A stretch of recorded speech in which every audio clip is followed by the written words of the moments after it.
എവിടെയായിരുന്നു ഇന്നലെ രാത്രി മുഴുവൻ? ഇന്നലെ രാത്രി പാതി ചത്തൊരു ശവത്തിനെ നാട്ടുകാരെല്ലാം കൂടെ എന്നെ മടിയോട്ട് വെച്ച് തന്നില്ലേ? അവളെ താങ്ങി പിടിച്ചോണ്ട് ഞാൻ ആശുപത്രിയിലോട്ട് ചെന്നു. അവിടെ കുറെ പണ്ടാരങ്ങൾ എന്നെ പിടിച്ച് വലിച്ച് ആശുപത്രിയിലോട്ട് കയറ്റി. എന്നിട്ട് ഏതാണ്ട് ചവറ് പേപ്പറിലൊക്കെ ഒപ്പിടാൻ പറഞ്ഞു. ആ വെപ്രാളത്തിൽ ഞാൻ അവർ പറയുന്നിടത്തൊക്കെ ഒപ്പിട്ടു. അതോടെ ഞാൻ അവളുടെ നായരുമായി. എന്നിട്ട് ഈ പെട്ടി എന്റെ തലയിലോട്ട് വെച്ച് എന്നിട്ട് അവിടെ കുത്തിയിരിക്കാൻ പറഞ്ഞു.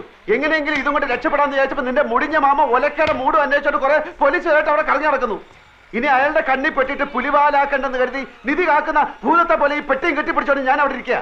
നേരം വെളുത്തപ്പോ അവളുടെ തന്തയും കുറെ ആൾക്കാർ ഒരു പട പോലെ അലറി വിളിച്ചോണ്ട് ആശുപത്രിയിലോട്ട് വന്നു. ആ തന്ത എന്നെ കണ്ടത് അലച്ചു ചെല്ലി എന്റെ കാലിലോട്ടും പിന്നെ അവിടുത്തെ തലയും കുത്തി താഴോട്ടും. വെട്ടിയിട്ടവൾ ഒരു സൈഡിൽ പെണ്ണും അവസാനത്തെ വലി വലിച്ചോണ്ട് തന്ത അപ്പുറത്തും. ആ തക്കത്ത് ഞാൻ പെട്ടി എടുത്തോണ്ടെങ്കിൽ ചാടി.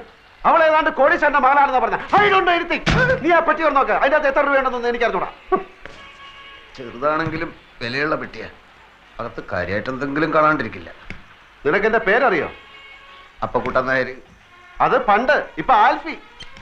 ആൽഫി അതെന്തോ തിന്നുന്ന സാധനത്തിന്റെ പേരല്ലേ? അല്ല, അത് കുൽഫി. അതെ, കുൽഫി. ഇത് ആൽഫി, ആൽഫ്രഡ് ഫെർണാണ്ടസ്. ആ പെണ്ണ് തന്തയായിട്ട് പിണങ്ങിയിട്ട് പ്രേമിച്ച് കെട്ടിയവന്റെ പേര്. അപ്പൊ അവനോട് പോയി? ഈടെ അവനെ ആരും കണ്ടിട്ടില്ല. അതല്ലേ എല്ലാരും കൂടെ എന്നെ പിടിച്ച് അവനാക്കിയത്. എന്നാലും അവനവിടെ പോയി? ഈടെ അവനെ ആരും കണ്ടിട്ടില്ലെന്ന്.